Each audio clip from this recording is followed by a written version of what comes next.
Mưa trôi cả bầu trời nắng trượt theo những nỗi buồn, thấm ướt lệ sầu môi đắng vì đánh mất hy vọng. Lần đầu gặp nhau dưới mưa, trái tim rộn ràng bởi ánh nhìn, tình cảm dầm mưa thấm lâu em nào ngờ. Mình hợp nhau đến như vậy, thế nhưng không phải là yêu. Và em muốn hỏi anh rằng chúng ta là thế nào, rồi lần người đến vô tận, trách sao được sự tàn nhẫn. Anh chót vô tình thương em như là em khác. Đừng lo lắng về em khi mà em vẫn còn yêu anh, càng xa lánh càng trông vắng tim cứ đau và nhớ lắm. Đành phải buông hết tất cả thôi, nụ cười mỉm sau bờ môi ấm áp dịu dàng với anh.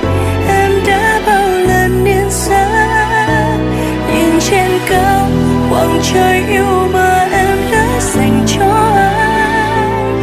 Giờ mây đến quyện thành bão giông tố đang dần kéo đến, trôi non háo hức đang đợi mưa dắt giống em ngày xưa. Mưa trôi để lại ngây thơ trong giấc mơ buốt lầy. Tôi như yêu nhưng đến khi ai đó trôi từ trời đất như rung chuyển một người vỡ mộng.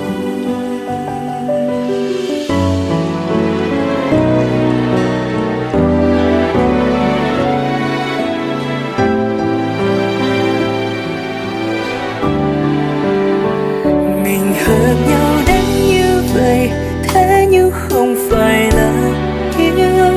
Và em muốn hỏi anh rằng chúng ta là thế nào, rồi lần người đến vô tận, trách sao được sự tàn nhẫn.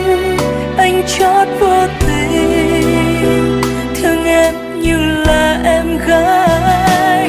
Đừng lo lắng về em khi mà em yêu anh, càng xa lánh càng trong vắng tim cứ đau và nhớ lắm. Đành phải buông hết tất cả thôi, nụ cười mỉm sau bờ môi ấm áp dịu dàng với anh.